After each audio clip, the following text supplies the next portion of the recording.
இலங்கை பயணத்தை ரத்து செய்தது குறித்து சூப்பர் ஸ்டார் ரஜினிகாந்த் இன்று விடுத்துள்ள உணர்ச்சி மிகுந்த அறிக்கை உங்களுக்காக.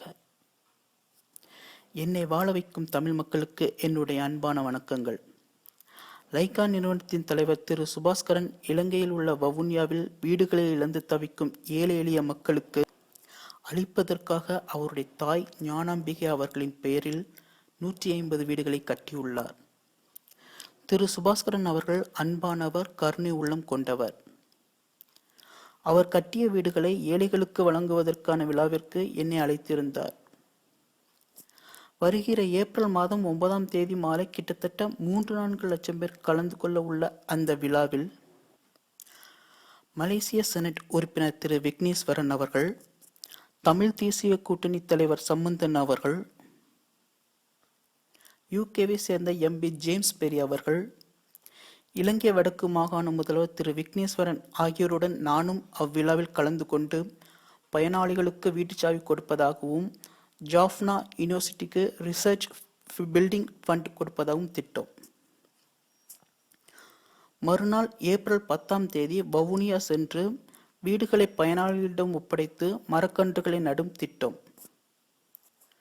அதன் பிறகு முல்லைத்தீவு, கிளிநொச்சி, புதுக்குடியிருப்பு போன்ற இடங்களை பார்வையிட்டு மக்களை சந்திப்பதாகவும் நிகழ்ச்சி ஏற்பாடு செய்யப்பட்டிருந்தது. நான் 2 விஷயங்களுக்காக அந்த விழாவில் கலந்து கொள்ள சம்மதித்தேன்.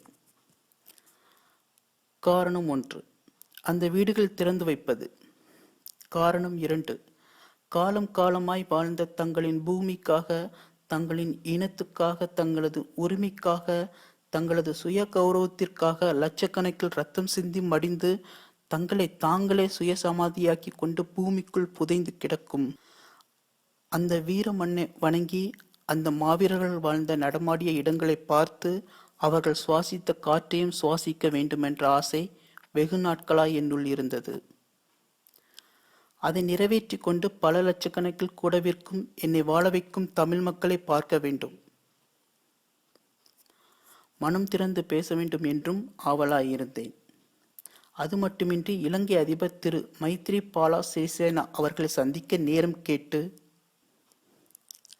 சந்தித்து ஒரு ஜான் வயிற்றுக்காக உயிரை பணயம் வைத்து வேறு எந்த தொழிலுமே தெரியாதனால் கடலில் போய் மீன் பிடிக்கும் என்னுடைய மீனவ சகோதரர்களுடைய உயிரை பறித்து அவர்களின் வாழ்வாதாரமான படகுகளை சிறைப்பிடித்து வைக்கும் சம்பவங்களை அன்றாட பத்திரிகையில் படிக்கும்போது நெஞ்சம் துடிக்கிறது. அதை பற்றி என்னளவில் அவருடன் இதற்கு ஒரு சுமூகமான தீர்வு காண வேண்டுமென்று ஒரு வேண்டுகோளை வைக்க எண்ணியிருந்தேன். இத்தருணத்தில் மதிப்பிற்குரிய எனது அருமை நண்பர் திரு தொல் திருமாவளவன் அவர்கள் ஊடகங்களின் மூலமாகவும், மதிப்பிற்குரிய திரு வைகோ அவர்கள் தொலைபேசி மூலமாகவும், மதிப்பிற்குரிய வேல்முருகன் அவர்கள் நண்பர் மூலமாகவும் பல அரசியல் காரணங்களை முன்வைத்து இந்த நிகழ்ச்சியில் நான் கலந்து கொள்ளக்கூடாது என அன்புடன் கேட்டுக்கொண்டார்கள். அவர்கள் சொன்ன காரணங்களை முழு மனதுடன் என்னால் ஏற்றுக்கொள்ள முடியவில்லை என்றாலும் அவர்களுடைய அன்பு வேண்டுகோளை ஏற்று நான் இவ்விழாவில் கலந்து கொள்வதை தவிர்க்கிறேன். இச்சமயத்தில் நான் ஒன்றை குறிப்பிட்டு சொல்ல விரும்புகிறேன். நான் அரசியல்வாதி அல்ல, நான் ஒரு கலைஞன். அன்பு சகோதரர் திருமாவளவன் அவர்களே சொன்னதைப் போல மக்களை மகிழ்விப்பது தான் என்னுடைய கடமை.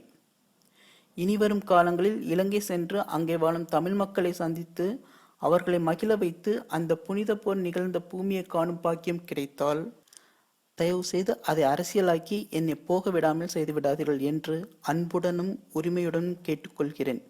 வாழ்க தமிழ்நாடு, வளர்க தமிழ் மக்கள். ஜெய்ஹிந்த். மேலும் இது போன்ற வீடியோக்களை பெற எக்ஸ்க்ளூசிவ் சினிமாவை சப்ஸ்கிரிப்ஷன் செய்யவும்.